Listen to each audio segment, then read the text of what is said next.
isn't saying yet exactly which stores will be closed, but Walgreens Boots Alliance Incorporated is located in Deerfield, Illinois. They announced its acquisition plan last month, nearly 2 years after the nation's biggest drugstore chain launched an attempt to buy all of Rite Aid Corp. Based in Camp Hill, Pennsylvania.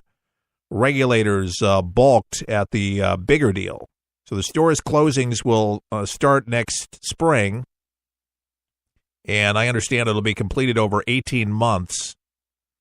And Walgreens operates more than 13,200 stores nationwide. That's a lot of drugstores, I got to tell you. And the mom-and-pop drugstores, there's still a place in America for it. There are not as many as there used to be. I remember a drugstore in Newton, New Jersey that was ran by one of my classmates, Hall's Pharmacy. And Kevin was my friend, and his dad ran the pharmacy. But it was just a really cool place right on Main Street in Newton. And, you can go in there and, they had soda and they had just different things. You go in there every day after school to get something. And, but it was personal service. I mean, they knew you.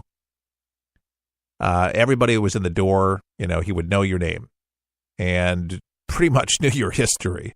But it was a fun experience. You don't get that kind of experience. If you ever find a drugstore nearby that does that kind of thing, I'm a big supporter of supporting local businesses. It's so important to be able to, because it's just a dying breed.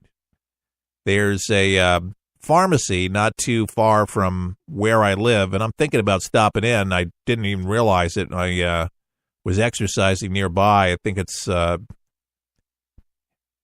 Hall's. Yeah, that was the one in Newton. Hoyle's Pharmacy. I think that's off Manhattan in South Tampa. So I'm going to check it out and see what all that's about. But looks like they've been around for a little while, so we'll give them a shot. But, they can get the same medications and the same stuff. Now, they may not be open 24 hours a day. That's the only caveat. But I don't think the pharmacy is open 24 hours anyways at any of the CVS or Walgreens locations. Unless there is, the pharmacy closes.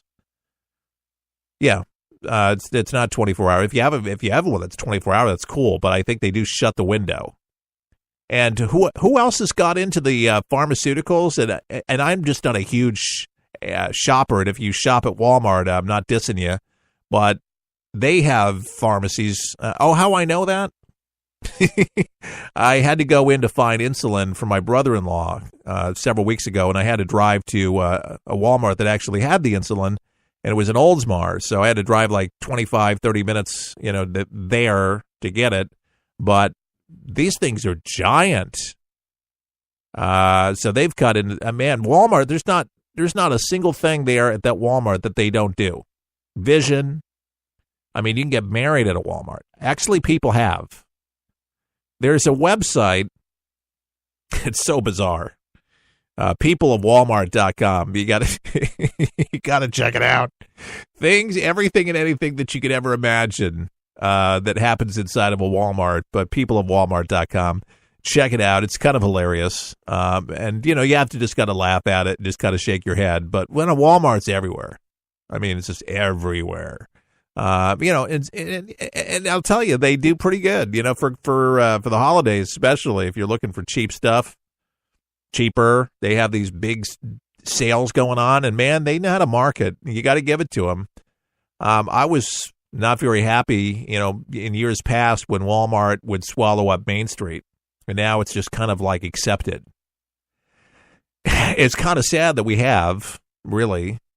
Because it was fun in a lot of towns to be able to walk up and down, say, like a Main Street. And there was the jewelers. You'd be able to go to the pharmacy. You'd be able to go to the dress shop. You'd be able to go to the hat shop, the Western wear, and this store or that store. And it was fun to be able to do that. And, yeah, you can do that in a mall, but it was different. it was different. And it was just it's something. And there's still places that have that same type of feel, but not like they used to. And that was about the time where you could actually go into a store in any department and find somebody that knew something about the items that were there. These days, you can go into a Walmart and you can ask about a certain product. They don't know. They get online, see what they say about it. They don't know. I mean, there was a time where, associates had to know, and now they don't know. It's a shame. It's changed that way. To me, it was all about the shopping experience, kind of like going to a restaurant. We were able to go to a restaurant, and it wasn't just the food, it was the service. And, if one's bad, the food's great, service is awful. You want the whole thing. Anybody can go online now and buy stuff. You'd think that people would do a better job taking care of their customers, but it seems like that's a lacking item in a lot of stores these days, where you just can't find good customer service, really, and if you find somebody, hang on to them. That's a gem. That's why I think Radio Shack actually lost a big market share, because they just really were not very knowledgeable about anything. There was a time where you'd walk in and they would be able to tell you what you needed, probably most likely how to fix it, where to go, all that stuff, and you were ready to go. But the last several years, I'd ask a question, they had no idea. We don't know. We just sell the stuff. We have no idea. And I think stores competing with the likes of Amazon, etc., can build upon that and maybe bring that back so they're not, having those stores closed, because I'm afraid that's what's going to happen, where people are just not going to go anymore. They're just going to buy everything online. I like going out. I like checking out, smaller stores and see what they have. And there's sometimes a lot of things you can find there that you can't find at the bigger stores at the malls. And the experience is excellent. Get to know the owner and find out what they're all about. And, it becomes a regular type of thing. But I think we should do more of that, is to try to seek out companies that are, made in the USA, products, and also supports our local communities. And so that's what you do when you find the local sandwich shop or that local restaurant right around the corner from you. I know people that will support, the barbecue place. And, man, they have the best barbecue. Best barbecue. I mean, you find that, and sometimes it's blocked down there, and sometimes some of those places are not in the best areas of town, but, man, they got the best food. I know that to be true in Tampa. I'm serious. Some of the rougher areas, they got the best tasting food. I don't know what it is. It's true, especially when it comes to barbecue. You got to go in the hood for it. That would be a cool name for a barbecue place. And so if you're an entrepreneur, you may want to just take this idea here. It'd be called In the Hood Barbecue. It would be great. In the Hood Barbecue. And they would be cooking on the hood, literally. Neat idea. I don't know how well it would go over, but it just sounded like a good idea. Yeah, ghetto fabulous and all. Hey, if it's good food, who cares? I don't care. Do you know that there's more Asian billionaires led by China? It's surpassing the U.S.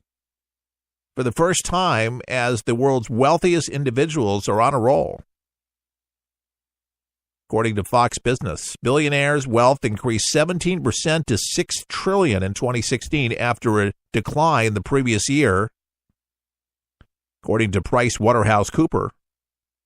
And also Bloomberg reported on this as well, another source. But he says, I don't shed a tear for the richest folks in the U.S.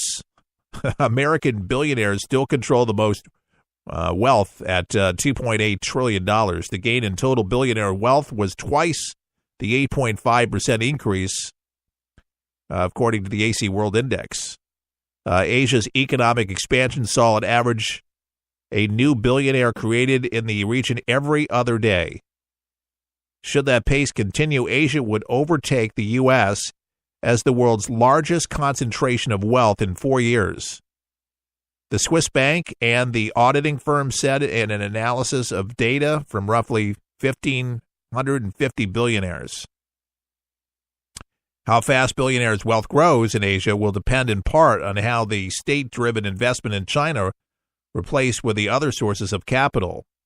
According to Chief Investment Officer Michael Huff, he said that he said this in a press conference last Thursday. And as China hooks up its capital markets to the global system, it will have a very profound impact on capital flows on Europe as well, he said. Very interesting. And at the same time, I think about China, as they mentioned this with the billionaires, of how many times they take our intellectual property,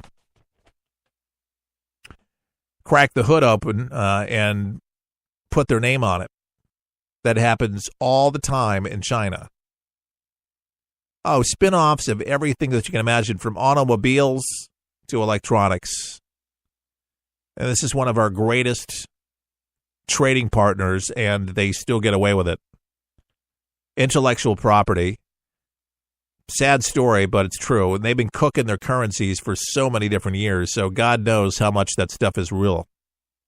But nevertheless, there's a lot more billionaires over there, and yes, that's a big part of it.